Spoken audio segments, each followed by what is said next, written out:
¿Estamos bien? Sí, ¿Se ya se ve. observa? Va, muy bien. La clase que vamos a ver este día es la número 10, fíjense. ¿Y cuántas son en total? Son 12. O sea que ya estamos cerquita de- del curso. Así es que a meterle porque ya es poco lo que les queda y después les va a quedar un mes para descansar tranquilamente. Así es que estudien mucho. Bueno, la clase práctica de este día es acerca de la histología y embriología del aparato urinario. Yo les pregunto, ¿ya vieron aparato urinario en fisiología? Todavía no, pero sí lo vimos en macroanatomía. Bueno, les va a ser más fácil todavía ya cuando también lo vean en fisio, ¿verdad? Bueno, siempre incitarlos a leer los objetivos, los contenidos, porque en base a eso, pues, uno hace los exámenes.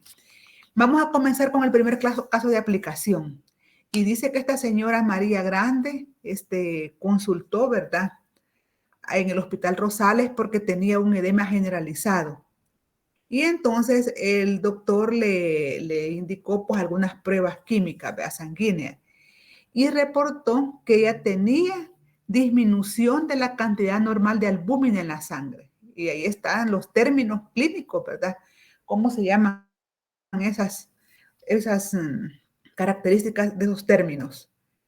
Así como un examen general de orina que reportó un aumento del valor normal de las proteínas en orina. Entonces, con lo que ustedes han estudiado, ¿verdad? Dice, ¿en qué parte de la nefrona se realiza el ultrafiltrado del plasma sanguíneo? ¿En qué parte de la nefrona? ¿En él?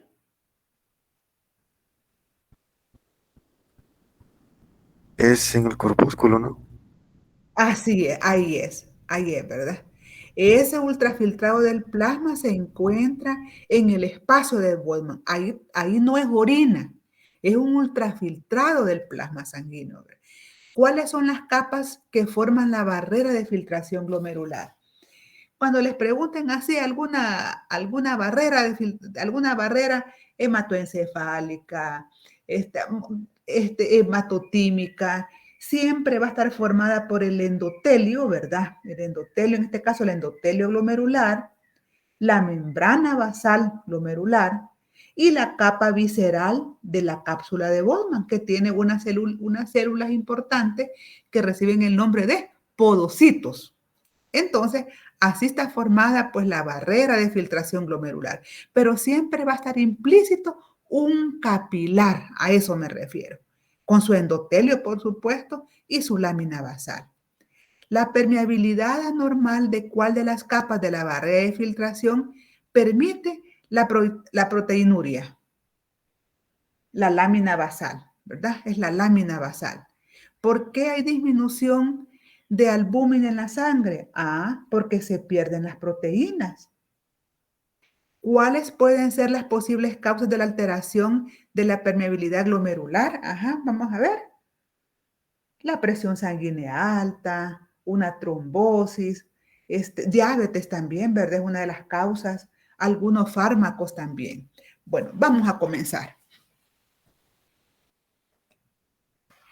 acerca de este tema tan bonito que vamos a ver, del aparato urinario. El aparato urinario comienza a desarrollarse antes que el genital porque ya vamos a ver la embriología, pero a partir del mesodermo intermedio está como el origen de los dos aparatos, ¿verdad? Entonces, este urinario pues comienza poquito antes que el genital, pero luego en la otra semana vamos a hablar del genital. Luego inicia el genital. ¿Cómo está formado este aparato urinario? Por los riñones que forman y eliminan la orina, los uréteres que conducen la orina de los riñones a la vejiga urinaria, ¿verdad? Y aquí en este dibujito pues están esos órganos que conforman parte. La vejiga que almacena la orina temporalmente y la uretra, vea, que a través de la cual se expulsa esa orina del interior pues al exterior. Aquí tenemos al riñoncito. Miren qué bonito el riñón, ¿verdad?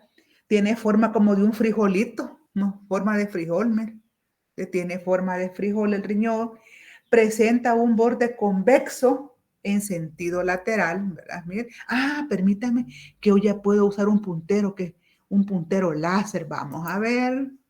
Puntero láser, ajá. ¿Está mejor? Sí se ve, Eli. Vaya, ya ven que ahora ni me acordaba que había aprendido esto. Entonces, presenten ese su borde convexo, ¿verdad? Pueden ver. Y en el hilio es cóncavo. El hilio está esto es medial y esto es lateral. Entonces, el hilio presenta su borde cóncavo. ¿Qué vasos penetran y cuáles salen por el hilio? Las arterias, como ya lo vieron en macro, por eso les pregunto. La arteria, ¿qué pasa con la arteria? ¿Sale o entra a través del hilio? Entra. Exactamente, ¿verdad? Entonces, esta arteria renal, ¿qué es rama de quién? De la aorta abdominal. Muy bien, va, de la aorta abdominal. Entonces, esta arteria entra a través del hilio. ¿Y salen? ¿Quiénes salen? ¿Qué La estructuras salen? vena. La La vena vena, renal. ajá, los vasos linfáticos, el uréter también sale. Entonces, la vena, el uréter, esas son estructuras que van a salir del hilio. Y la arteria es los linfáticos también salen. La arteria es la única que entra, digámosle así, ¿verdad? Entonces, esta extensión del hilio, ¿verdad? Recibe el nombre de seno renal. Entonces, este riñoncito, los dos riñones, están formados por una cápsula que es de tejido conjuntivo denso. Este es un corte longitudinal del riñón. En este corte longitudinal del riñón vamos a observar el parénquima renal. Ajá, y cuando yo hablo de parénquima renal es de la parte funcional del órgano. Entonces, ¿cómo está dividido el parénquima del riñón? Vamos a ver. Miren, por esto que está aquí, que es la La corteza. corteza y la médula. Miren, o sea, esto hay que aprendérselo porque son preguntitas así como de cascarita, ¿verdad? El parénquima del riñón está formado y les preguntan otra cosa que no sea corteza y médula. Entonces usted se va a acordar, no, si el riñón tenía corteza y médula, pues entonces ya ustedes saben. En la coloración de ambas estructuras, ¿cuál tiene un color más intenso? ¿La corteza o la médula? ¿Cuál tiene un color más intenso? Corteza. La corteza, muy bien. Es un reflejo esto, fíjense, de la distribución de la sangre dentro del riñón. Se dice que entre el 90 y el 95% aproximadamente de sangre pasa a través del riñón a la corteza. Y un poquito, fíjense, creo que el 5, sí, el 5 y el 10. Yo pensaba que era 15, no. 5 y 10 está en la médula. Entonces, por eso es que la coloración es más fuerte, digámosle así, en la corteza que en la médula. Vamos a ver. Estas estructuras que están acá, ¿qué nombre reciben? Pirámide. Pirámides renales. Hay muchos pirámides renales. Entonces, porque pirámides, ¿verdad? Entonces, usted ahí, ¿qué nombre reciben las estructuras que se encuentran en la médula del riñón? Pirámides renales. Entonces, hay mucho cuidado. Tienen dos partes estas pirámides renales. La base de ellos, que es esta que está acá, está orientada, digámosle así, como viendo para la corteza, mire, ¿verdad? Entonces, dicen que es el límite de la región córtico-medular. El vértice de ella es esta puntita que está acá, que termina, digámosle así, con la papila renal y está orientada pues hacia el hilio renal. Aproximadamente, ¿cuántas pirámides renales tenemos nosotros? De 8 a 12 y en algunos De casos 8 hasta a 12. 18, dice el libro. Ajá, pero normalmente, ¿verdad? Esto puede variar un poquito de 6 a 12, así. Nosotros tenemos riñones multilobulados, porque cada pirámide forma como un lóbulo. Por ejemplo, en algunos animales como las ratas, ellas solo presentan un solo lóbulo. Entonces nosotros tenemos muchos lóbulos. Tenemos muchos lóbulos.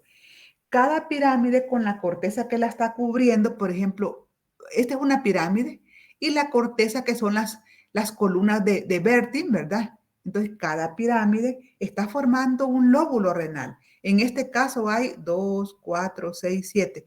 ¿Cuántos lóbulos renales hay en este riñón?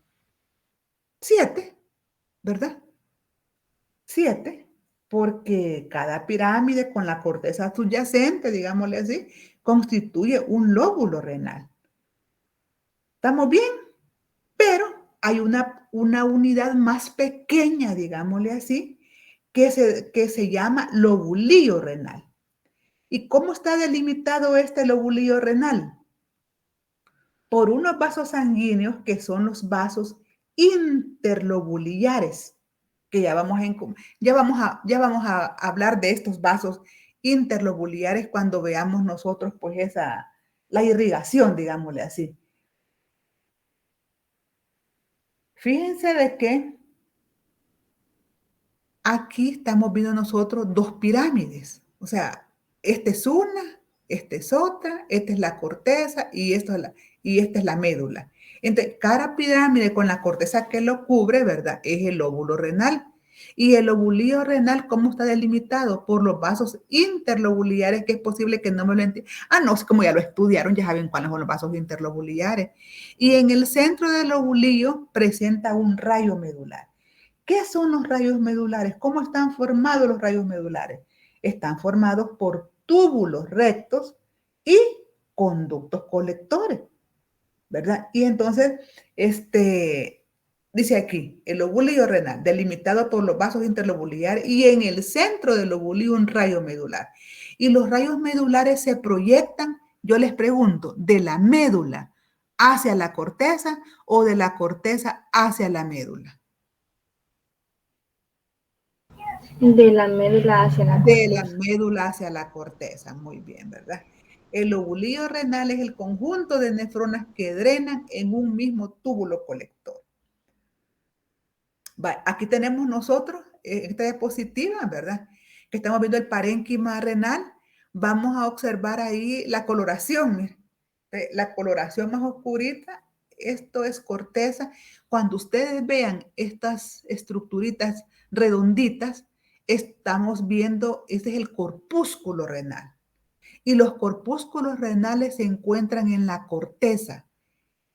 En la corteza encontramos túbulos, ¿verdad? Y encontramos corpúsculos. En cambio, en la médula solo vamos a encontrar túbulos. Entonces, todavía esta es parte de corteza porque estoy viendo corpúsculos renales. Entonces, estos son rayos medulares, miren. Entonces dice aquí, distingan la corteza de coloración más oscura y la médula más clara. Noten la corteza, los corpúsculos renales de forma redondeada y la presencia de túbulos renales. En la médula, note solamente la presencia de túbulos, muy bien. En la región de la corteza, localice los rayos medulares que de la médula se proyectan, ¿verdad?, hacia la corteza y están formados por túbulos colectores que demarcan el centro del lobulillo renal. Esta que está aquí no me lo vayan a confundir, porque este es un vaso arciforme o también llamado Arcuato, creo. Muy bien, muy bien. La unidad funcional renal es el túbulo urinífero, ¿verdad? ¿Cómo está formado? Por la nefrona y los túbulos colectores. Vamos a hablar de la irrigación ahorita. Vale, miren. Ya me dijeron que la arteria renal, esta que está acá, es rama de la aorta abdominal, ¿verdad? Entonces, esta arteria renal, cuando penetra el ilio, puede dividirse en 3 o 4 ramas principales, que son estas que están acá. Entonces, estas ramas principales están irrigando aproximadamente también a 3 o 4 pirámides renales. Aquí le están dando como irrigación. Ustedes pueden ver a estas pirámides renales. Miren. Entonces, si ustedes se fijan, estas arterias, que es la arteria, ¿cómo se llaman estas? Les dije. Ramas principales. Ramas.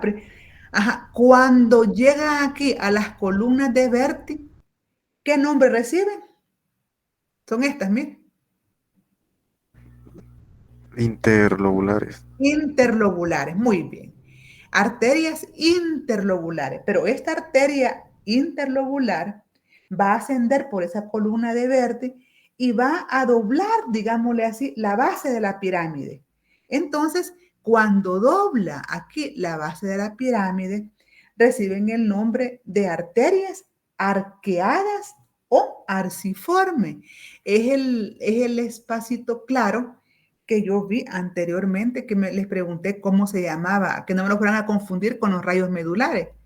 Entonces, que tenía forma así como arqueada, ¿verdad? Entonces, esa es la arteria, ¿verdad? Arqueada o arciforme. De estas arterias se van a originar unas arterias más pequeñitas, de las arcuadas, siguen otras, que ya nos vamos a ir para acá, que es esta rojita que está aquí, miren. Entonces, estas, miren, o sea, esta es la arcuada, ¿verdad? O arciforme, y luego sigue esta rojita que está aquí. Entonces, estas reciben el nombre de interlobulillares. Estas eran interlobulares. Entonces, estas son interlobulillares. ¿Estamos de acuerdo? Que en su trayecto, fíjense bien, va a formar ¿a cuál arteria?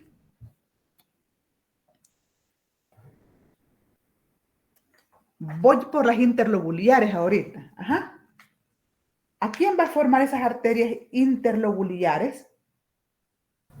A las arteriolas aferentes. Exacto. Y ustedes lo van a ir viendo aquí, miren, a las arteriolas aferentes. Ajá. Entonces, estas arteriolas aferentes dan origen a los capilares que forman al glomérulo. Ajá. Los capilares glomerulares, fíjense bien, se reúnen, digámosle así, para formar una arteriola eferente, que es cuando ya sale del glomérulo. Miren, esa va, la aferente que se forma de las interlobulillares. La forman al glomérulo. Es diferente corpúsculo que glomérulo. O sea, el corpúsculo es todo. Ya vamos a hablar del corpúsculo, que está formado por la cápsula de Bowman, ¿verdad? El espacio de Bowman, todo es el corpúsculo. El glomérulo está dentro del corpúsculo. Entonces, esta arteriola aferente da origen a los capilares que forman el glomérulo. Entonces, después estos capilares, ¿verdad? Es cuando salen, van a formar la arteriola eferente, ajá, que sería esta que está aquí, la que sale. ¿Se entiende esto? Sí, ¿verdad? Esta Sí, a su vez va a dar origen como a la segunda red de capilares, denominados capilares peritubulares, que son todos estos que se encuentran acá. Ajá, y luego, díganme ustedes, síganme porque ustedes ya saben este trayecto, ¿verdad? Y otros que se van a dirigir hacia la médula, que se conocen como vasos rectos, ¿verdad? Estos van así como paralelos, digámosle así, como a un ladito, pues, de las porciones de la nefrona, ¿verdad? Bueno, y el drenaje de de esta sangre, ¿cómo sería? ¿A través de qué vasos sanguíneos? ¿A través de qué vasos sanguíneos? Aquí lo están viendo que van a la parcito. Ajá.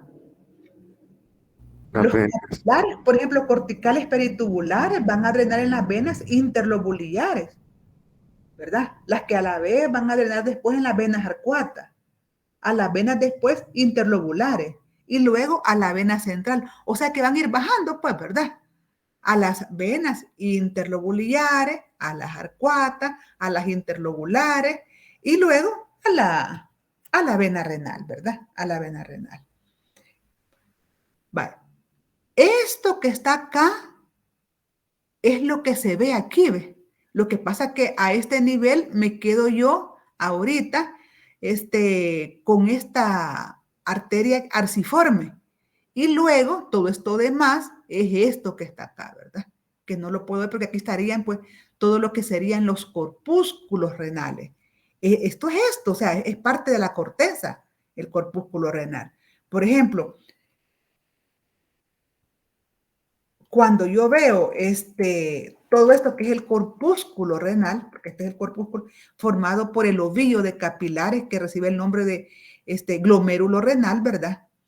Veo yo que aquí están sus dos capitas de esa cápsula de Bowman. Entonces, toda esta estructura tiene un polo vascular y tiene un polo urinario. Me refiero a que esto que yo les estoy señalando acá, vamos a irnos para atrás otra vez, es esto mismo. Estoy a nivel de la corteza del riñón. Estoy aquí, ¿ve? Estoy a nivel de la corteza del riñón. ¿Estamos de acuerdo? ¿Cómo está formada la nefrona? La nefrona tiene forma de un tubo largo que empieza en un extremo ciego y termina uniéndose con un conducto excretor. Histológicamente, la nefrona consta de 4 porciones: corpúsculo renal, túbulo proximal, asa de Henle y túbulo distal. Y luego se continúa con el túbulo colector. En fisiología, cuando les hablan de la nefrona, yo creo que incluyen al túbulo colector. Entonces, por eso nosotros le ponemos histológicamente. La nefrona consta de 4 porciones, ¿verdad? Entonces, una de las porciones primera es el corpúsculo renal, ¿verdad? Todo. Dentro del corpúsculo está el glomérulo, por aquí lo que señala es el glomérulo, pero todo se llama corpúsculo. Luego se continúa. Ajá, ¿con quién? Con el túbulo proximal. Pero el túbulo proximal, ¿cuántas partes tiene? La parte contorneada, ¿estamos de acuerdo? La parte contorneada y la parte recta del túbulo proximal, ¿verdad? Luego tenemos al asa de Henle, ¿ah? Y el túbulo distal. ¿Cuántas partes tiene el túbulo distal? 3. La parte recta, ajá. La mácula densa, que aquí no, aquí le han señalado la mácula densa, que es una modificación del túbulo distal, y después el contorneado distal, ¿verdad? El contorneado distal. Vamos a hablar de cada una de estas partecitas. Vale. El corpúsculo renal está formado por el glomérulo y la cápsula de Bowman. El glomérulo es el ovillo de capilares, y la cápsula de Bowman, que es esta que está acá, que tiene dos capas, digámosle así, ¿verdad? Una capa externa que recibe el nombre de parietal, que es esta que está acá, que tiene un epitelio plano simple, y una capa interna o visceral que recubre los capilares del glomérulo, que es esta que está acá. O sea, esta está formando parte, pues, ¿verdad? De ese ovillo de capilares, o sea, formándolos ahí. El espacio entre las dos capas, entre la parietal y la visceral, recibe el nombre de espacio capsular, urinario o de Bowman. Mire cómo se escribe Bowman, ¿verdad? Entonces esto es importante porque que solo me hizo falta la N, pues sí, ¿verdad? Entonces, en el corpúsculo renal se da el proceso de filtración de la sangre con la formación de un ultrafiltrado que se produce al pasar la sangre por los capilares glomerulares. O sea que aquí, en este espacio de Bowman, lo que hay es ultrafiltrado del plasma, ¿verdad? Después les voy a ubicar, aquí vamos a ubicar los polos. Les decía que el corpúsculo renal tiene 2 polos, el polo vascular y el polo urinario. En el polo vascular, ¿qué voy a encontrar en el polo vascular? ¿Cuáles son las estructuras que vamos a encontrar en ese polo vascular? Vamos a ver. Voy a encontrar la arteriola aferente, ¿sí? Voy a encontrar la arteriola eferente. ¿Estamos de acuerdo? Y voy a encontrar también la mácula densa. Lo que pasa es que aquí, en este corte, fíjense bien, solo veo vaya, yo les voy a preguntar, con los conocimientos que tienen de histología ahorita, ¿verdad? Porque yo sé que tienen bastantes conocimientos. Les voy a preguntar, les voy a señalar 2 estructuras y me van a decir ustedes a cuál de ellas sería una arteria y cuál de ellas sería un conducto. Les voy a mostrar, les voy a señalar esto que está acá. Miren, miren, fíjense bien. Y les voy a señalar esto que está acá.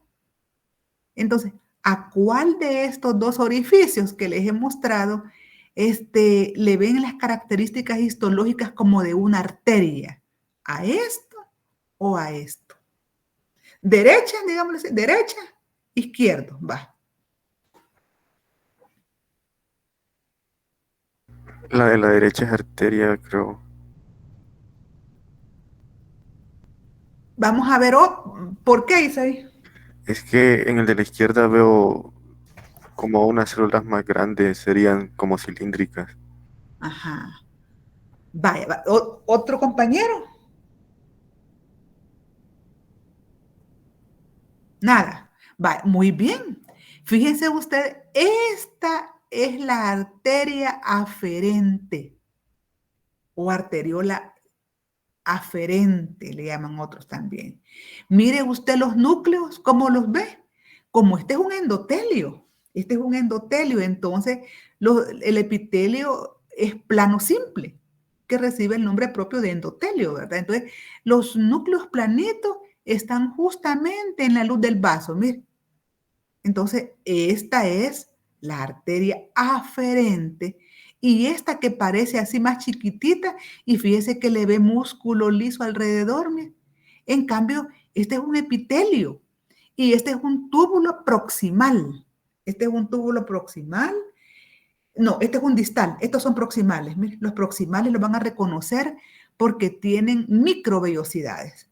Microvellosidades. ¿Ves? Proximal, proximal, proximal, proximal. Los proximales son más abundantes y los distales son menos numerosos.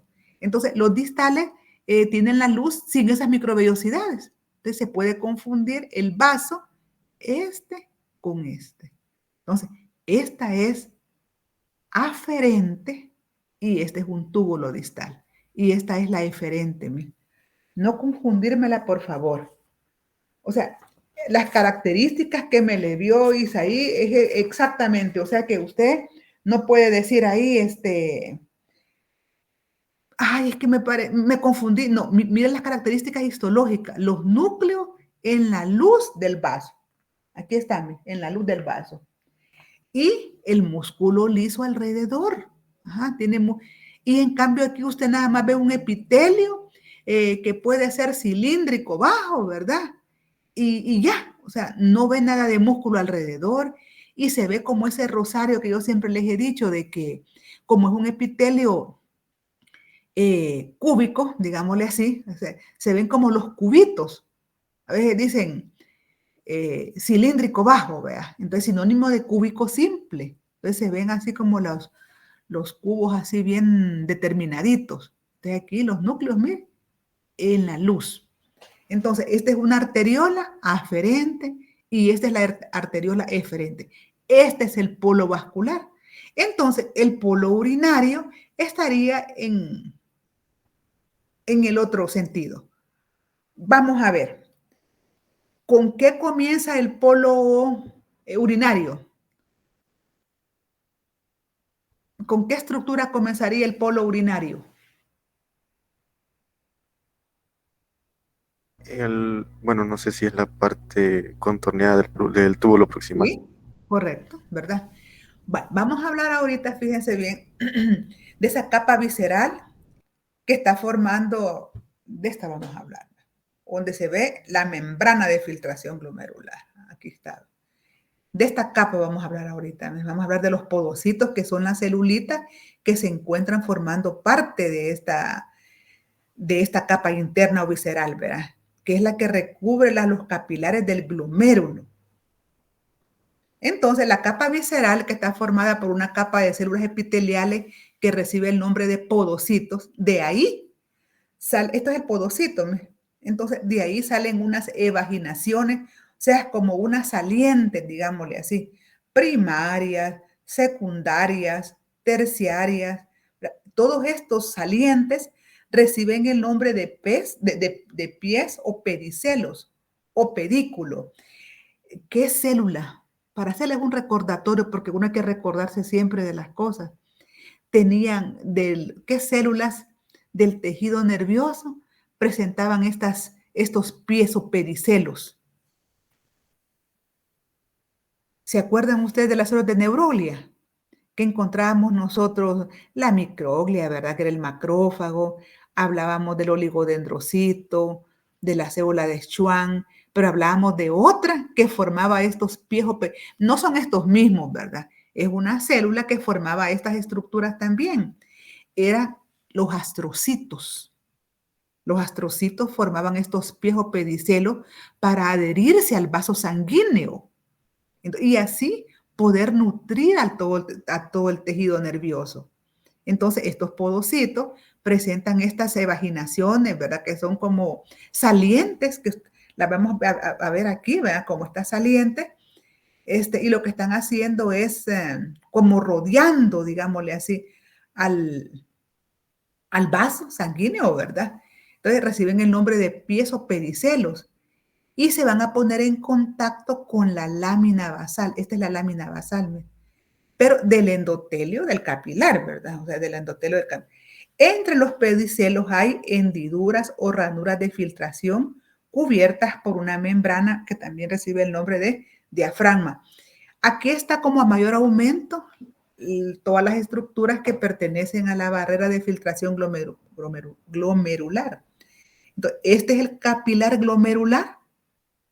Este es el capilar glomerular y este es el epitelio. O sea, el epitelio que recibe el nombre propio de endotelio, ¿verdad? Es el que contiene ahí ¿a qué estructuras? Adentro, ¿qué hay ahí? A estas estructuras sanguíneas. De forma de disco bicóncavo, pero que no son células según los histólogos, ¿verdad? Los ¿Por qué? matíes. Ajá, ¿por qué no son células según los histólogos, no, según los hematólogos sí son células, pero según los histólogos no? ¿Por qué? Porque lo ven con cabeza fría y ¿qué es lo que no le observan que lo perdió en el momento de maduración para decir que no son células? El núcleo. El núcleo, así es. El histólogo dice, no es célula porque no tiene núcleo y punto. Pero mira la función que realiza, ¿no? No, pero no es célula, ¿verdad? Entonces, este es el endotelio del capilar, que es un epitelio plano simple, ¿verdad? Que recibe el nombre propio de endotelio. Esta es la lámina basal, la celeste que está acá, y esta es la capa visceral, ¿verdad? De la membrana de Bowman, que contiene pues a los podocitos. Entonces dice aquí, la barrera, ¿cómo está formada? Por la hoja visceral de la cápsula de Bowman que contiene los podocitos, a la membrana basal glomerular, y el endotelio es este. Fíjese que el libro lo tiene aquí, pero el endotelio es este que está acá. Ajá, o sea, se le ven las células planas, pues este es el endotelio, es el epitelio que está recubriendo pues íntimamente ahí al vaso, pues. La lámina basal glomerular es el principal filtro. Separa los pies de los podocitos del endotelio del capilar. Entonces, aquí lo pueden observar ustedes. Aquí tenemos, vamos a ver, nada que ver. A la mácula densa, mire qué bonito. Esta es la mácula densa. Voy a ver aquí. Lo que pasa que en esta diapositiva vamos a ver la corteza renal a mayor aumento, vamos a ver el corpúsculo renal, el glomérulo, cápsula de Bowman y espacio de Bowman. Fíjense de que en la pasada, en la diapositiva pasada, sí vemos a la arteriola, vamos a ver, ¿qué arteriola es esta? Aferente y eferente, muy bien. Y no vemos a la mácula densa. Pero la mácula densa tendría que estar por ahí. Les pregunto, yo, niños,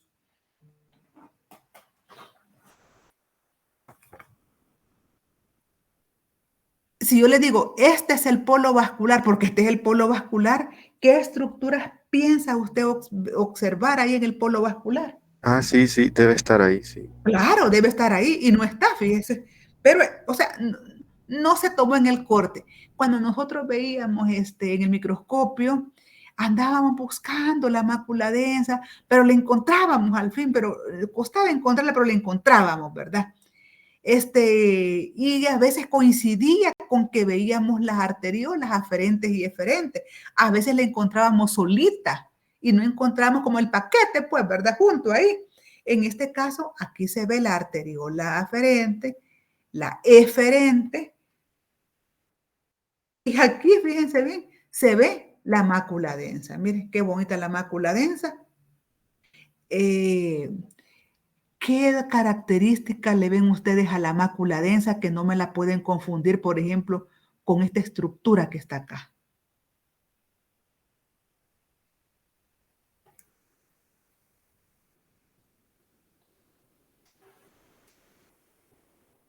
¿Qué tiene? ¿Verdad que habíamos dicho que el túbulo distal, ¿cómo estaba formada? Ah, por una parte recta, que sería la parte ascendente del asa de Henle, la mácula densa y el túbulo contorneado, ¿verdad que sí? Distal. Sí. Entonces, ajá, vaya. Entonces, esto que le estoy enseñando yo aquí ahorita es un túbulo distal. Es un túbulo distal. Ajá, pero ¿y esto también? Ah, sí es parte del túbulo distal. Pero, ¿qué pasa ahí?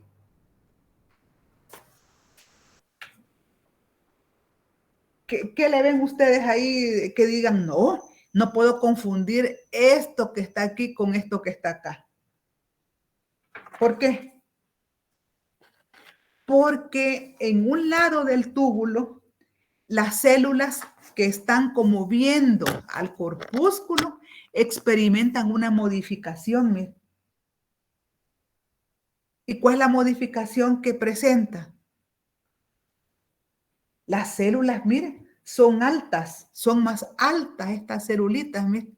En la parte que está como en contacto, digámosle así, con todo lo que es el corpúsculo, estas células son altas.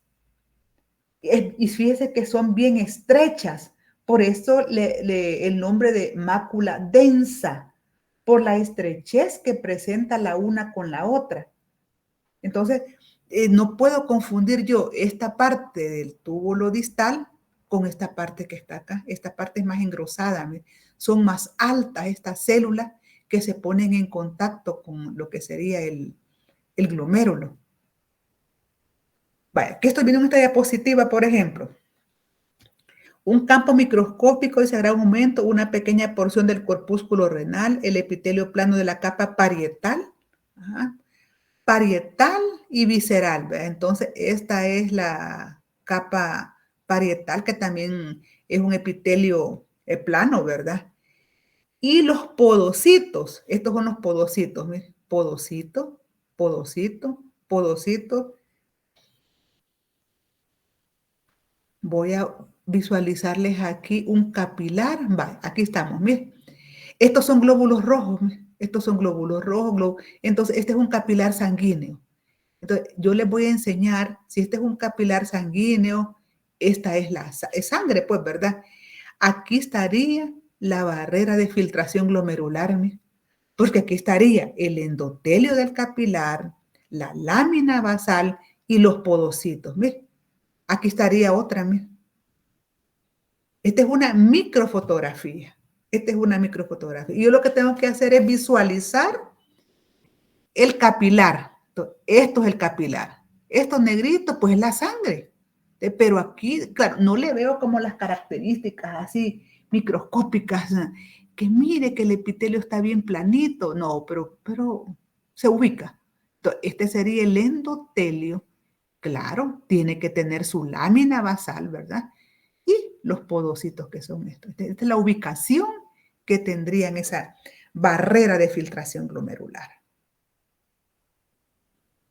Hablemos de los túbulos proximales. Presentan dos porciones los túbulos proximales. una porción contorneada y una porción recta. Su epitelio cúbico simple tiene microvellosidades, lo que hacen ahí que la luz se vea como interrumpida. En el túbulo proximal, este es el sitio inicial y la principal reabsorción, aproximadamente el 65% del ultrafiltrado glomerular. Entonces, vamos a ver, este es un túbulo proximal, mire, proximal. Casi todos los que veo aquí son proximales. Entonces, distal, no le veo como esas vellosidades que me cierran la luz. Es que tenemos que aprenderlas a reconocer. Aquí tengo esta diapositiva también. Yo les voy a preguntar qué túbulo es este que están viendo ustedes ahorita. Vamos a ver. ¿Proximal o distal? Y ese distal. Distal. ¿Este? Ese sí es proximal. Ajá, este es proximal. Va. Aquí es la misma diapositiva que les enseñé la pasada, que no confundir, les dije yo, este orificio que está acá con este que está acá. Esta es la arteriola, díganme. Aferente. Aferente, muy bien. Esta es la arteriola eferente y este es un túbulo distal. Pero verá que estaba más coloreadita aquella, quiero ver, permítanme. Ajá. Esta es la 13-4. Es la Es la misma. misma, solo que Es está la al misma. revés. No, pero está más coloreada esta. Quiero ver. Igual, no. Yo igual la veo. Bueno, igual es verdad. Entonces, los túbulos contorneados proximales son más numerosos, presentan forma circular u ovalada, con células epiteliales de forma cuboidea, citoplasma ligeramente acidófilo, o sea, rosadito, ¿verdad? Y ubique el borde en cepillo. El borde en cepillo de la célula es este que está aquí, que está formado por microvellosidades. ¿Cuáles son las especializaciones de superficie que presenta el túbulo proximal? Microvellosidades. Cuando les pregunta a uno las especializaciones de superficie, se quedan como así, como, y ya no contestan nada, fíjense. Entonces se llaman microvellosidades, son las especializaciones de superficie. Pues sí, porque están en la superficie del epitelio, pues, ¿verdad? Entonces, mucho cuidado ahí. Miren la mácula densa. El asa de Henle está formada por las porciones rectas del túbulo proximal, porción recta del túbulo distal, que sería la parte ascendente, ¿verdad? Y el segmento que los une, que es el segmento delgado que une a ambas partes. Aquí podemos ver nosotros el asa de Henle, fíjense bien, en la diapositiva 5.3, dice, ubique la porción gruesa del asa de Henle. Puede ser parte recta del túbulo proximal y distal, revestida con un epitelio cúbico, cilíndrico, bajo. Ya les dije, cuando dicen cilíndrico, bajo, es sinónimo de cúbico simple, pues. Y uno dice, ¿por qué le ponen así? No de un solo cúbico simple, pero bueno. Pueden manejar los dos términos ustedes en un examen, cúbico simple o cilíndrico bajo. Las porciones delgadas del asa de Henle tienen un epitelio plano simple. Entonces, aquí están viendo ustedes, permítanme que esto volado. Aquí están viendo la porción gruesa y delgada del asa de Henle. Esta es la porción gruesa, miren. Y la porción delgada es todas estas que están acá. O sea, es un epitelio plano simple. Lo que pasa que aquí es como confundirlo con los vasos sanguíneos, ¿verdad? Con los vasos sanguíneos, que también, este es un vaso sanguíneo, mire, que también presenta como endotelio, pues. Pero estos que tienen así como formita de ojito, digámosle así, esa es la porción delgada del asa de Henle. Y la porción delgada del asa de Henle, ¿qué tipo de epitelio tiene? Plano simple. ¿Y la porción gruesa?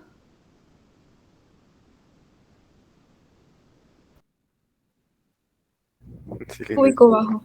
Ajá. O cúbico simple. Ajá, cabal. Vale. Pero esto no es. O sea, son estos. Pero, ¿y estos grandotes que están acá? Son los colectores. Ajá, ¿verdad? En este corte se ven dos túbulos colectores. Y la anastomosis, bueno, todavía no voy a llegar ahí. Después vamos a hablar de los colectores y la anastomosis de ellos. ¿A quién forman, verdad? Bueno, pues no les digo nada todavía. Permítanme. Sigamos aquí. Muy bien. Hablemos del túbulo distal, que está compuesto por una parte recta, vea la mácula densa, y una parte contorneada. Su epitelio presenta células cúbicas grandes. La parte recta asciende para acercarse a su propio corpúsculo, colocándose adyacentemente a la arteriola aferente y eferente para formar la mácula densa, que aquí está bien bonita la mácula densa, ¿verdad? Que es un engrosamiento del epitelio de la parte del túbulo distal cerca del polo vascular del corpúsculo renal, como una placa celular alargada. No me pueden confundir la arteriola aferente con la eferente. No me pueden confundir la mácula densa con un túbulo distal, ¿verdad? Esta parte del túbulo distal que está cerca del corpúsculo tiene modificaciones en su epitelio. Este epitelio es más alto y están bien uniditas estas células, por eso es de denso, ¿verdad? De mácula densa. Entonces, son cilíndricas, digámosle así, son cilíndricas. Ya vamos a ver qué estructuras están formando parte del aparato yuxtaglomerular, ¿verdad? Entonces, ella es una de las que están formando parte de ese aparato yuxtaglomerular. Entonces, no confundirme la mácula densa con otra estructura, pues ya sea con esto o con esto, no es esta. ¿Ves? Ustedes se fijan, solo esta parte es modificada y aún usted lo puede ver en el libro, que es un dibujo. Entonces, en un dibujo se observa mejor todavía. ¿Cómo está formado el aparato yuxtaglomerular? Vamos a ver, según lo que he estudiado, ahí, cómo está formado. ¿Cuántas estructuras forman parte del aparato yuxtaglomerular? Pero ahí está, que en la diapositiva. La mácula densa, vamos a ir despacito. La mácula densa del túbulo distal, ¿verdad que sí? Mire, aquí está, sí. Mire, la mácula densa del túbulo distal. Mire la celulita.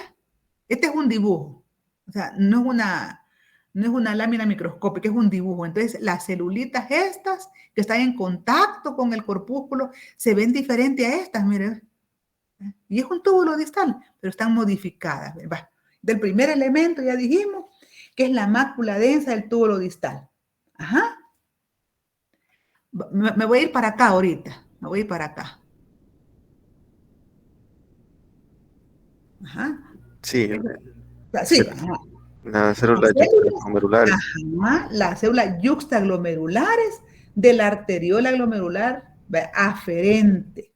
Fíjense que aferente, esto es lo principal. Aunque se dice que algunas veces la eferente puede tener las células yuxtaglomerulares también. ¿Ya lo leyeron eso? Pero cuando a mí me pregunten cómo está formado el aparato yuxtaglomerular, el túbulo contorneado, la mácula densa, ahí me quedo. Nada de ponerle, a no ser que me lo pregunten, ¿verdad? Que es del túbulo distal, ¿verdad? Porque me pueden preguntar, ¿a qué túbulo renal pertenece? Ya me dicen túbulo. La estructura señalada. Póngale que me digan la estructura. ¿Qué me están señalando? La mácula densa. ¿A quién pertenece? O sea, del distal. Ahí solo pondría yo distal, mire. Pero si no me ponen túbulo, ahí yo del túbulo distal. Entonces, sí, porque saben ustedes cómo está formado, pues, por la parte recta, la mácula densa y la parte contorneada. Muy bien. Entonces, el aparato yuxtaglomerular consiste en la mácula densa del túbulo distal, o nada más la mácula densa, las células yuxtaglomerulares de la arteriola aferente,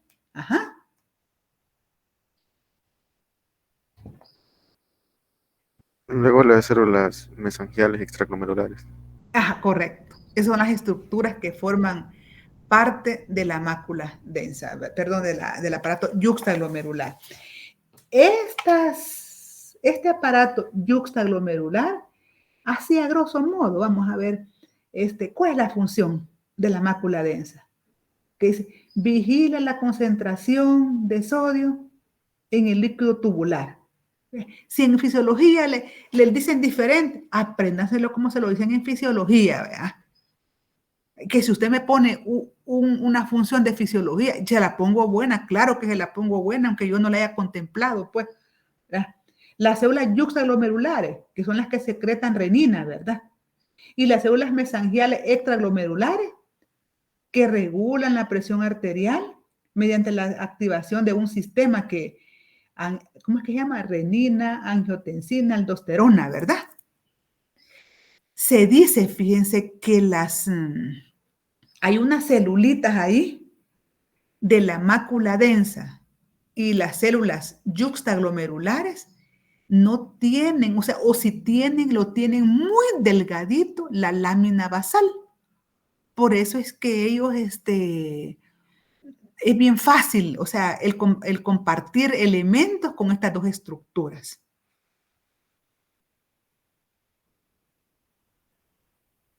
Vaya, hoy aquí ya no me van ustedes a confundir esto.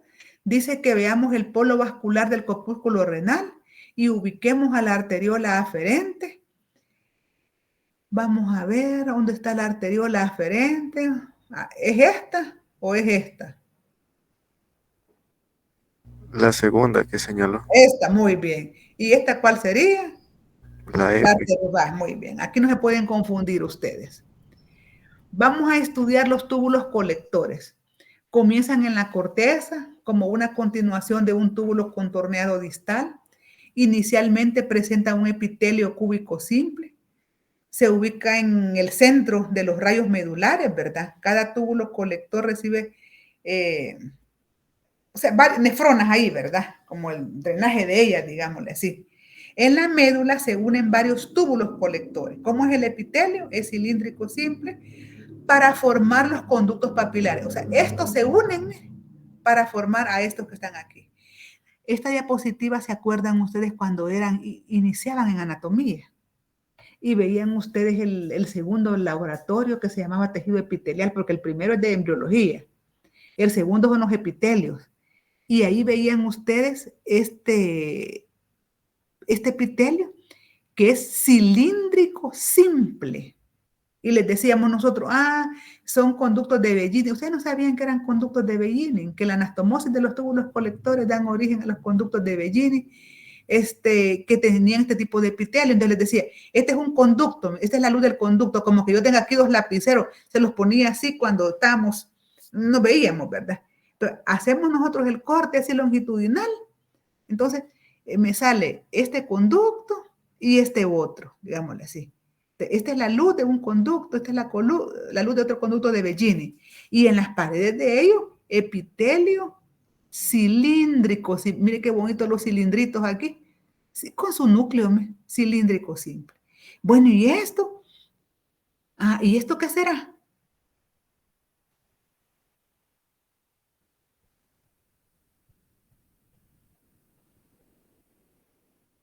¿Qué será eso? Que está entre un conducto y otro. Miren.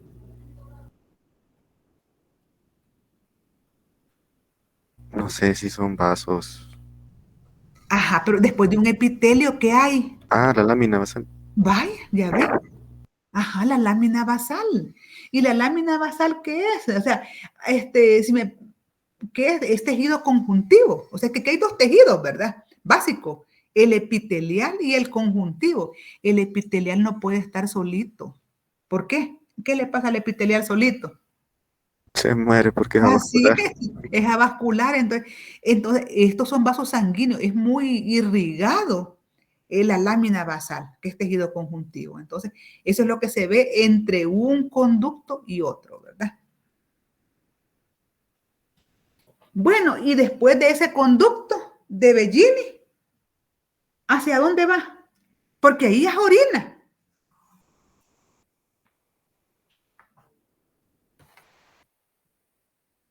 a la pa, A la papila a renal. la papila renal. Muy bien, así me gusta. Entonces, la orina, dice, pasa desde el área cribosa de las papilas renales hacia las vías urinarias excretoras, que comprenden desde el cáliz menor hasta la uretra. Ya vamos a hablar también de los epitelios hoy. A excepción de la uretra, las características histológicas de las vías urinarias excretoras son por lo general uniformes y su pared está formada por 3 capas: mucosa, muscular y adventicia. Vaya. Estoy viendo aquí a la vejiga urinaria, mire. Ajá. ¿Cuáles son las características de la vejiga urinaria? Vamos a ver. Mire lo que están observando aquí en la vejiga urinaria.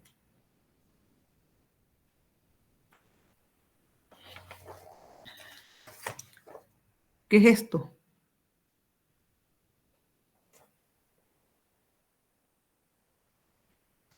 La mucosa. Sí, pues la mucosa, pero esto que yo le ando haciendo para acá, para allá, para acá, para allá, ajá. ¿Qué será eso que está ahí? Pliegues. O sea que la vejiga urinaria, acuérdense ustedes, que es un órgano, ¿verdad? Que tiene muchos pliegues. ¿Por qué? Porque él experimenta ¿cómo es para extenderse? La distensión. Distensión. Correcto, la distensión. Entonces, igual por eso es epitelio de transición. Ay, es que no aguanto la gana de ir al baño, pues a orinar, ¿verdad? Entonces anda aquella vejiga bien extendida y por ende, ¿cómo van a andar las celulitas de ese epitelio? Planas, digámosle así, ¿verdad? Pero yo voy a realizar mi micción, ¿verdad? Ya vengo, ay, qué galán me siento. Ya la vejiga volvió otra vez a tener su forma como globosita y muchos pliegues, digámosle así. Y entonces las celulitas, ¿cómo van a andar? Van a andar siempre planas las celulitas. No, recuerdo No, que nos mencionó que se ajá. redondeaban. Ya van a andar como de forma más redondita, digámosle así, las células, ¿verdad? Entonces, ese epitelio es de transición porque así está, entre plano, globoso, entonces, pero porque el órgano, ¿verdad? En cuanto anda lleno, anda vacío, entonces por eso es. Entonces, dije, un epitelio de transición, ahí ya vamos a hablar de este músculo detrusor, el cual dice es de gran grosor, la orientación de sus fibras es, entonces, este epitelio, ¿verdad? Es un epitelio de transición, tiene una lámina propia, claro que sí, que forma la mucosa. Luego tiene una gruesa capa muscular, fíjense, que se dispone en cuántas direcciones. Es músculo liso, que se dispone en cuántas direcciones la capa muscular. Aquí solo se ve una, fíjense. Estoy hablando de la vejiga urinaria. Serían 2, creo. La longitudinal interna y la... No, esta me la van a ir a buscar porque sí me interesa. Y ¿cuántas capas hay de músculo en la vejiga urinaria? La longitudinal y la circular, ¿verdad? Ajá. Pero ¿cuántas 3 capas hay? capas. Vaya. A eso quería llegar. ¿De qué orientación? Longitudinal interna, circular media y longitudinal externa. Mire, no me lo contestaban y aquí lo tengo, mire. ¿Por qué no me lo querían contestar?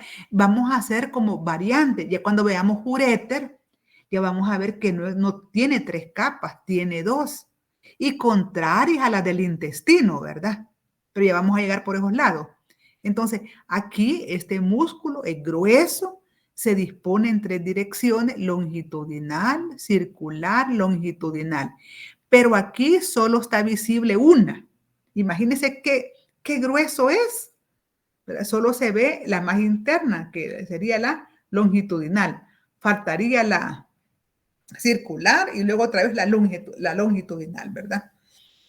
Entonces, una.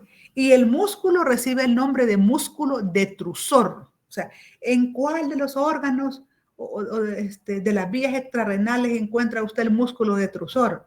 Acuérdense, en la vejiga urinaria. ¿Verdad? La vejiga urinaria. Vamos a ver, uréteres, mire. Conducen la orina desde la pelvis renal hacia la vejiga urinaria. Aproximadamente mide de 24 a 34 centímetros de longitud. Y vamos a ver el epitelio. Siempre es de transición, ¿verdad? Presenta una lámina propia de tejido conjuntivo y la capa muscular. Ah, no hablamos aquí de la última capa de la vejiga urinaria, ¿verdad? Ay, la vejiga urinaria, ¿cómo se llama la capa de la última de la vejiga urinaria? Serosa Serosa. o adventicia. Vale. ¿Cuál es la diferencia entre serosa y adventicia? ¿Cuándo es adventicia? ¿Cuándo es adventicia? Cuando solamente tiene tejido conjuntivo. ¿Y cuándo es serosa? Cuando presenta un epitelio plano simple y también el tejido conjuntivo. ¿Ya? ¿Estamos de acuerdo ahí? Entonces la vejiga sería los dos. Los dos tienen la vejiga. Porque ajá. Sí, tiene una parte de que solo tiene tejido conjuntivo, que es adventicia, y tiene una partecita serosa, que además de tener tejido conjuntivo, tiene un epitelio plano simple. Un epitelio plano simple, ¿verdad? Y supongamos en algún corto o algo se nos pide nombrarlo, ¿cómo podríamos? Porque epitelio de transición no creo que se nos tome como buena. No, es que epitelio de transición, eso es interno, ¿ya? O sea, esto es epitelio de transición tienen. ¿Ya? O sea, este es el epitelio, ¿ves? Y este epitelio que reviste clasifíquelo, de transición, muy bien. Yo estoy hablando de la última capa. O sea, que si yo hablo de las capas, ¿verdad? Digo mucosa, muscular, adventicia, para como las generalidades, digámosle así. Pero como estoy hablando de la vejiga urinaria, presenta una mucosa, claro, formada por el epitelio de transición y el tejido conjuntivo. Presenta una capa muscular, correcto, en 3 direcciones, longitudinal, circular, que aquí no se ven las 3, vean, solamente una, longitudinal, circular, longitudinal, y la última capa, tiene de dos fuentes, tiene adventicia y tiene serosa, ¿verdad? Porque un pedacito, digámosle así, tiene tejido conjuntivo y la otra, además del tejido conjuntivo, tiene un epitelio. Fíjese que no sé si el libro le dice mesotelio o le dice epitelio. Ajá. Así es que eso, por favor, me lo revisan. Pero no importa, si por ejemplo usted lo pone en si me pusieran a decir, defíname qué es una capa serosa. ¿Y quién la tiene? Ah, la vejiga urinaria tiene serosa, ¿verdad? Y igual, okay, o sea que es igual, que contiene una serosa, epitelio plano simple, tejido conjuntivo.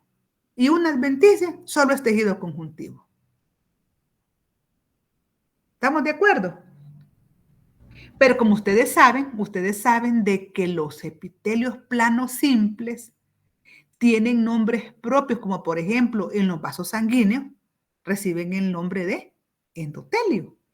Y también ese epitelio plano simple tienen nombres propios, mesotelio, cuando se encuentran revistiendo así cavidades. Entonces, no sé aquí si le ponen como sinónimo mesotelio o nada más epitelio plano simple, ¿verdad? Espérese, tengo un libro aquí ahorita, lo voy a ver. Vejiga urinaria. También ustedes ayúdenme a buscar ahí la última capa. El que tengo aquí cerquita es dice, la adventicia de la vejiga está compuesta por tejido conectivo de tipo denso irregular, colagenoso, algunas regiones de la adventicia están recubiertas por una serosa. Solamente eso dice, por una serosa. Uh-huh. O sea, como que ya se sabe, pues, ajá, que la serosa es tejido conjuntivo más un epitelio, en este caso plano simple. ¿Estamos de acuerdo? Entonces, ¿cuáles son las capas que presenta la vejiga urinaria? Mucosa, Mucosa, muscular y adventicia y serosa. Bueno, muy bien, así es. Así es, vale. Ya ustedes ya ya deberían como saberlo, así, digámosle así, como la diferencia entre adventicia y serosa. Recapitulando, adventicia solamente tejido conjuntivo. Serosa, tejido conjuntivo más un epitelio, plano simple. No importa que si le llaman mesotelio, ya usted tiene que saber que es un epitelio plano simple, ¿verdad? Nada más que es nombre propio. Y este libro solamente dice, y una serosa, va a imaginar. Muy bien. Uréteres, ¿verdad? El mismo epitelio, ¿verdad? De transición, presenta en su capa muscular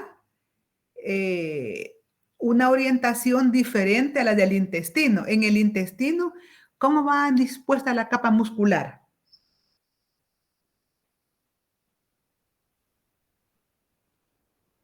¿Cómo va dispuesta en el intestino? Circular, longitudinal. En este caso, va antes la longitudinal y luego va la circular.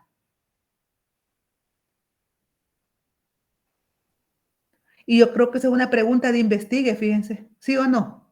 ¿Isaí? Sí, creo que sí. Sí. Entonces, se dispone al revés, o sea, que no se les olvide. En el intestino circular, longitudinal. Pero como ya evaluaron intestino, ya van a decir, ya no, pero como no, tiene que interesarle siempre. La capa muscular va circular, longitudinal. Y aquí va al revés, longitudinal y circular. Vamos a estudiar la uretra. Fíjense de que el epitelio de transición, entonces, ¿desde dónde se extiende hasta dónde? El epitelio de transición se extiende de dónde hasta dónde. El epitelio de transición, fíjense bien, se extiende, muchos autores dicen, desde la papila renal, dicen, y otros dicen, desde los cálices menores, pero estamos hablando como del mismo sitio, ¿verdad? Casi del mismito, pues, ¿verdad? Hasta la parte proximal de la uretra. O sea que la uretra, no todo es epitelio de transición, ¿oye? O sea, el epitelio de transición, según Rose, oigan bien, según Rose, es desde los cálices menores hasta la parte proximal de la uretra. O sea, el epitelio de la uretra en su inicio es de transición variando a cilíndrico estratificado y se torna plano estratificado en el meato urinario externo, ¿verdad? Entonces va como cambiando, pues. En la uretra solo es la primera parte, vean, la primera parte tiene de transición, lo demás no es de transición. Esta es la uretra, en este caso es un corte de uretra masculina, ¿verdad? Esta es la uretra. Vamos a ver estas señoras que le dan a repetición las IBU, mire, las infecciones de vías urinarias. Entonces dice, clasifique los epitelios que presenta la uretra masculina y la femenina. Vamos a ver.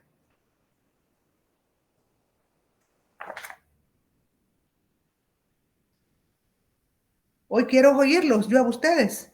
Ya lo acabamos de decir. Los epitelios que presenta la uretra masculina, vamos a ver. Inicialmente la uretra, ¿qué epitelio tiene? Es de transición. No. Ajá. Y después. Cilíndrico y estratificado. Cilíndrico estratificado. Y después se torna plano estratificado. Plano estratificado. Muy bien. Vamos a ver. ¿Qué dice? ¿Cuáles son las diferencias en la uretra femenina y la masculina? En cuanto a su longitud y porciones. La uretra masculina, ¿cuántas porciones tiene? Tiene 3. La prostática, membranosa y Membranosa y esponjosa. peniana. Sí, ajá, también se le puede llamar así, ¿verdad? Prostática, membranosa y peniana. ¿Estamos de Peniana. acuerdo? Ok. Ajá. Y se dice que la femenina es más corta porque mide de 3 a 5 centímetros y la masculina 20 aproximadamente. Aproximadamente. Muy bien. Vamos a ver, ¿cuál es la otra pregunta? De acuerdo a las características macroscópicas de la uretra y la región perineal, ¿infiere algunos de los factores que conllevan las infecciones de vías urinarias? Vamos a ver. ¿Por qué nosotros las mujeres padecemos más de infecciones de vías urinarias que los hombres, por ejemplo? Nuestra uretra es bien cortita, entonces está más cerca de la vejiga urinaria, ¿verdad? Entonces es un caldito, digámosle así, como de bacterias que nos pueden ahí activar. En cambio, la uretra del hombre pues es más grande. Otra cosa, está, como dice en relación a la parte perineal, está más cerca del ano en nosotros, ¿sí o no? Entonces, una limpieza que no sea bien hecha, ¿verdad? Entonces, ahí también puede dar origen a infecciones. Y algo hormonal, licenciada, también podría También, influir. también, Porque es estaba correcto. leyendo la deficiencia de estrógeno, que Ah, dice que eso altera el trofismo y genital. más que todo en la menopausia de la mujer. Claro que sí, ¿verdad? Ya la parte hormonal también, muy bien.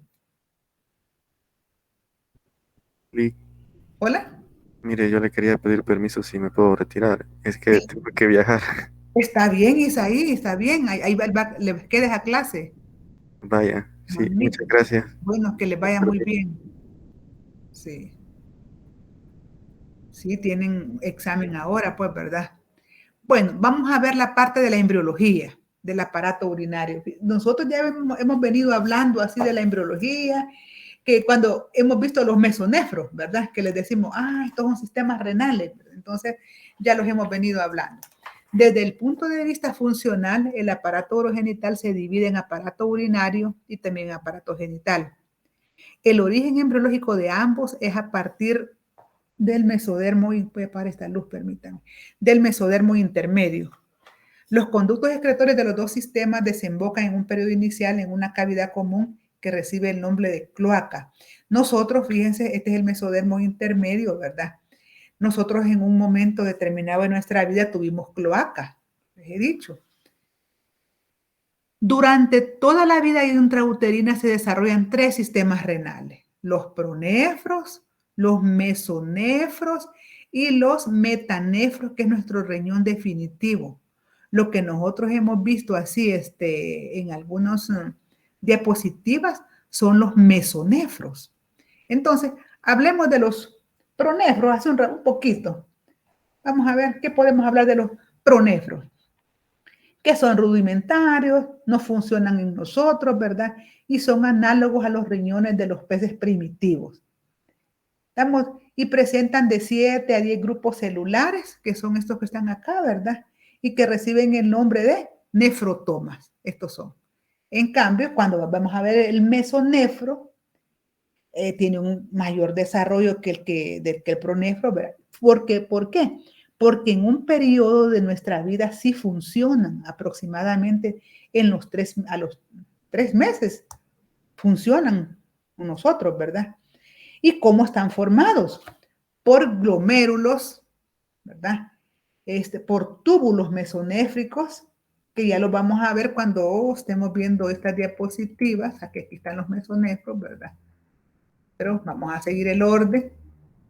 Y luego tenemos nosotros al metanefros, que son nuestros riñones definitivos. Y comienzan su desarrollo así como en la 5ª semana. Y unas 4 semanas después ya inician su función. Tienen 2 partes, fíjese. ¿Cuáles son las 2 partes que forman todo este metanefro? Esto que está aquí en amarillito, que es la yema ureteral, o yema ureteral o uretral le llaman ahí, el amarillito. Y el negrito, que se llama blastema metanéfrico. El negrito, el blastema metanéfrico.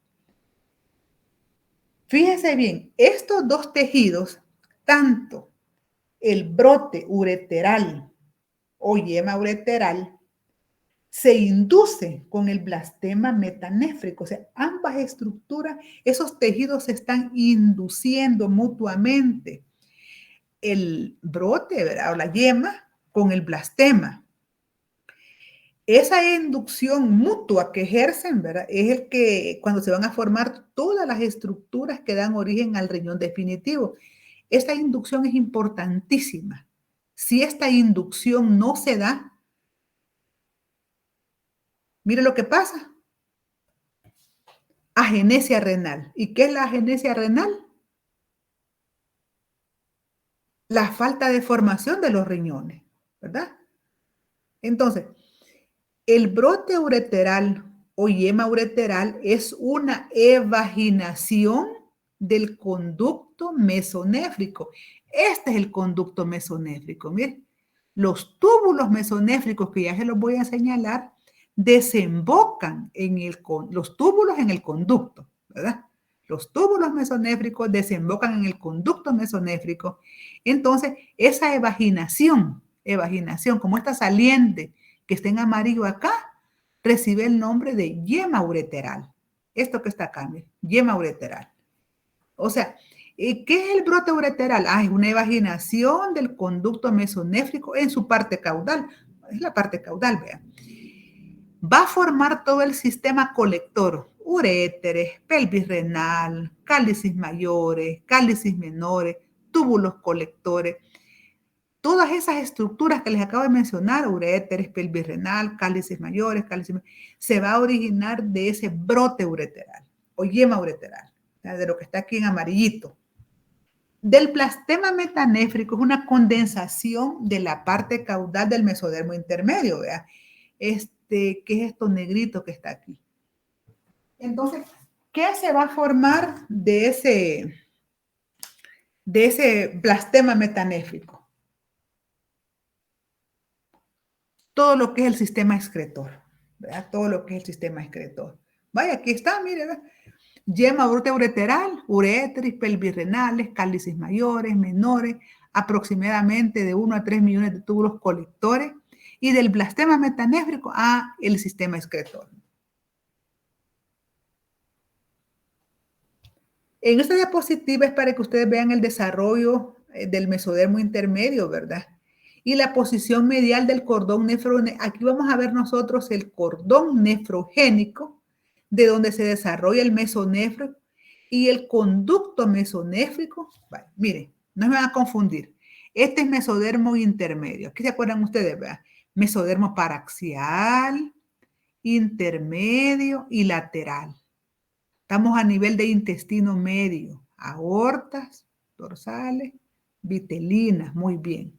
Entonces, el conducto, no confundirlo, conducto es una estructura que tiene luz. Cordón es un macizo celular. Entonces, el cordón nefrogénico es este que está acá. Ese es el cordón nefrogénico, de donde se va a desarrollar el mesonéfrico, el mesonefros, el cordón nefrogénico. Cordón, les decía yo, es una estructura que no tiene luz. Cordón, mire, cordón, conducto. Cordón nefrogénico, conducto mesonéfrico. ¿Cuál sería? Que no se le ve luz. Cordón. Cordón, muy bien. Así es, cordón. Y el que tiene luz, que está al aparecito, que está más lateral, ese sería el conducto mesonéfrico.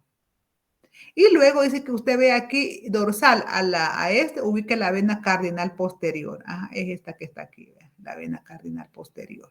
Aquí medio se ve la vena cardinal posterior.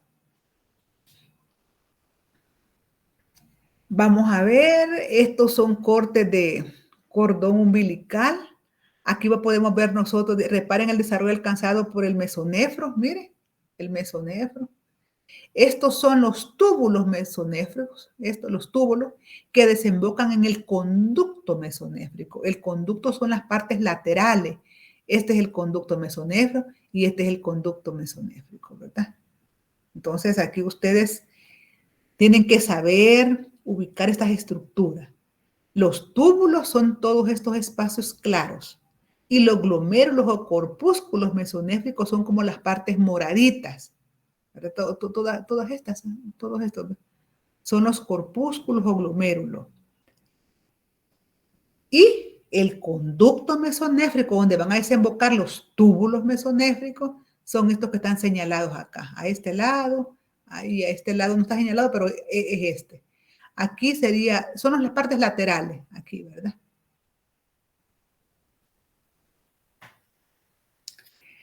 Dice, en la diapositiva 9.9 localice las arterias y venas umbilicales. En la parte caudal del embrión, su túnel recto y una pequeña cavidad celómica que lo rodea. Y vamos a ubicar también los conductos mesonéfricos. Y en estrecha relación con estos, note las evaginaciones que corresponden a las yemas uretéricas rodeados por el blastema. Vamos a ubicar todo esto. Este es el cordón umbilical. Miren qué bonito el cordón umbilical. Estas son las venas umbilicales. Miren, venas umbilicales. ¿Qué está señalado aquí? El conducto mesonéfrico. Muy bien. Entonces, miren, esto que está acá son los conductos mesonéfricos. Esos conductos mesonéfricos son los orificios. Aquí no se ve la evaginación, este piquito, miren, no se le ve en este conducto mesonéfrico. Miren. Este conducto mesonéfrico se le ve como una evaginación acá, que es como este piquito, ¿se lo ven? Esa evaginación que está ahí es lo que corresponde a la yema uretérica. Es lo que estaba en amarillo en esta foto, ¿ves? Esto, ¿ves? La yema ureteral. Conducto mesonéfrico, mire, viene aquí. Entonces, a este nivel se va a evaginar. Esta evaginación de ese conducto mesonéfrico da como resultado la yema ureteral. Entonces, estamos viendo allá esto mismo. Este conducto mesonéfrico que está acá, esa evaginación que experimenta recibe el nombre de yema ureteral o brote ureteral. Y ese brote ureteral se pone en contacto con el mesénquima que está subyacente a él. ¿Para formar a quién? Al blastema metanéfrico. Ya, o sea, se va a poner este brote ureteral en contacto con este mesodermo que está acá. Y se van a inducir mutuamente. Y una vez que se inducen mutuamente, ¿verdad? El blastema metanéfrico va a dar origen a todo el sistema excretor. En cambio, el brote ureteral y el brote ureteral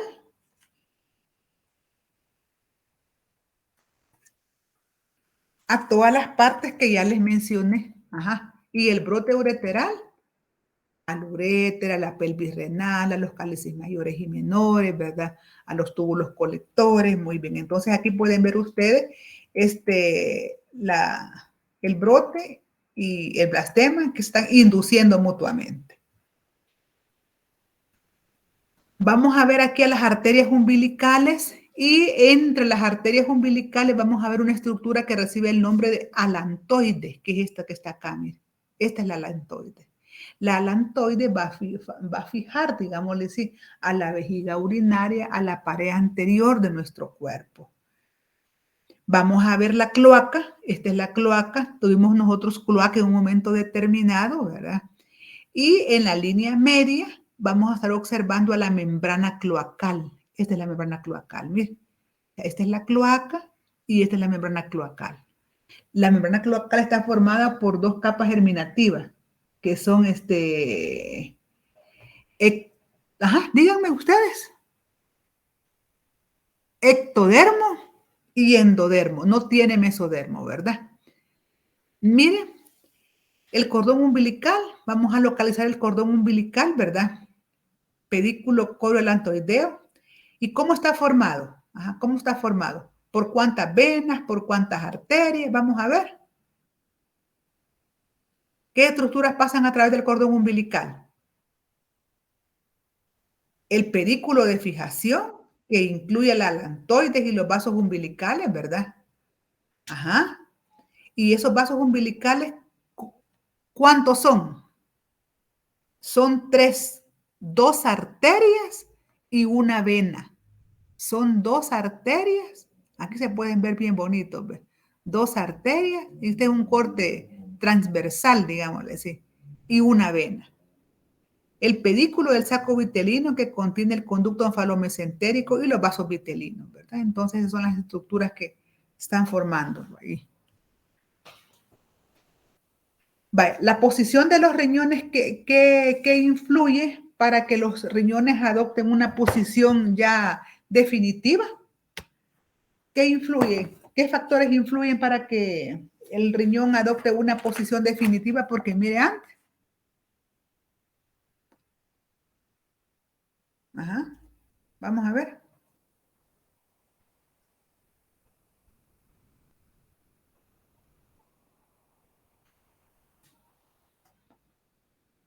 La disminución de la curvatura de nuestro cuerpo, también el crecimiento de la región lumbosacra tiene mucho que ver en la posición ya definitiva que los riñones va a tener, ¿verdad? Al principio el hilo renal mira hacia la parte ventral, digámosle así, pero a medida que el riñón asciende y gira 90 grados en sentido medial, se dirige hacia adelante y hacia la línea media, ¿verdad? Entonces ya va adquiriendo él como la posición definitiva. En el desarrollo de la vejiga, una de las estructuras que contribuyen en su formación es la cloaca, o sea que la cloaca es la parte terminal del intestino posterior y está dividida por un tabique que se llama tabique urorectal. En una parte ventral, que sería el seno urogenital, y en una parte dorsal, que es el recto, ¿verdad? En la porción ventral es donde va a desembocar esta alantoides, ¿sí? O sea que nosotros tenemos aquí, ¿verdad? Cuando del seno urogenital va a dar origen a la vejiga urinaria, vamos a ver que en un inicio la alantoide la está fijando como a la pared anterior del cuerpo. Pero este alantoides, ¿qué se hace? ¿Qué se hace ese alantoide después? Va a desaparecer y queda como ligamento umbilical medio, que en macro ustedes lo conocen como uraco. Entonces el uraco es un vestigio del alantoides, es un vestigio del alantoides, ¿verdad? Entonces, en la porción ventral desemboca el alantoides, del seno urogenital deriva la vejiga urinaria y la uretra prostática. Inicialmente en el desarrollo de la vejiga se continúa con la alantoides, pero cuando la cavidad de esta se oblitera, el vértice de la vejiga queda unido con el ombligo por un grueso cordón fibroso, el uraco, que en el adulto también recibe el nombre de ligamento umbilical medio, que es este que está acá. O sea que después se va como... Miren que va un helicóptero aquí por mi casa. Vale. Ya les va a llegar allá por donde ustedes. Ese alantoide se va a convertir pues en este ligamento, ¿verdad? O llamado también uraco.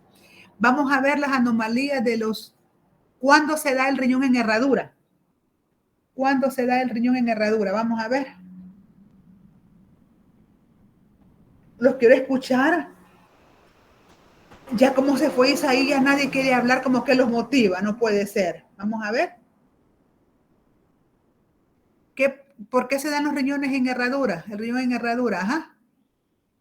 Porque los polos inferiores se fusionan Ajá. y quedan uno solo. ¿Y qué arteria no dejan que el riñón ascienda? La mesentérica inferior. La mesentérica inferior, entonces no los deja que ascienda, los polos están bien unidos, ¿verdad? Entonces se unen y forman pues lo que se llama como riñón en herradura. ¿Cuándo se dan los riñones poliquísticos? ¿Cuándo se pueden dar los riñones poliquísticos? Esto es bien fácil, si ahí lo dice su libro. Cuando esos numerosos quísticos ustedes ven aquí, Exactamente, ¿verdad? Vaya, ven, es una enfermedad que puede heredarse, ¿verdad? Son trastornos autosómicos, pueden ser recesivos, autosómicos dominantes, o sea, que son hereditarios, ¿verdad? Digámosle así. Vaya, voy a terminar con una pregunta y complemento agrupado que me la van a responder ustedes. Sobre las características microscópicas y funcionales del aparato urinario afirmamos que en el hombre los diferentes componentes sirven exclusivamente para formar y eliminar orina. Falso. ¿Por qué? Porque las vías espermáticas también lo utilizan, ¿verdad? La uretra, por ejemplo. ¿Estamos de acuerdo? Ujú. Sí, ¿verdad? ¿El espacio de Bowman se continúa con el túbulo proximal? Sí, Sí, muy bien. sí, ¿El glomérulo forma parte del corpúsculo renal? sí. Sí. ¿Los túbulos contorneados distales se continúan directamente con los conductos de Bellini?